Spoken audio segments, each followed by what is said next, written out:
তো গাইস, গেমে চলে এসেছে নতুন গ্লিচ। তো এই গ্লিচটা করার জন্য প্রথমে এই পজিশনে এনে গাড়িটা বসিয়ে দিবা।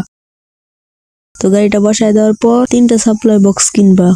3টা না, ভুলে বলেছি 3টা, 2টা উইন।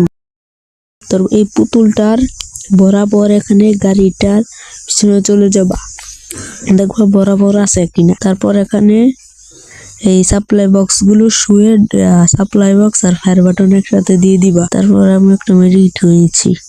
তারপর আবার এরকম করে সামনে গিয়েও শুয়ে সুন্দর আমার মতো করে দেখে নাও কিভাবে করতেছি। এভাবে সুন্দর একটি পারফেক্ট একটি জায়গায় করে তারপর ফায়ার বাটন আর সাপ্লাই বক্স একসাথে ক্লিক করলে হয়ে যাবে। তো এবার আমি আর একটু মেডিকেট করে নেই। এভাবে করার পর আবার গাড়ির মধ্যে উঠবা। ওঠার পরই দেখবা নিচে ঢুকে গেছো, এভাবে ঢুকবা। এইভাবে সহজ এটার মধ্যে থেকে লুট করতে পারবা।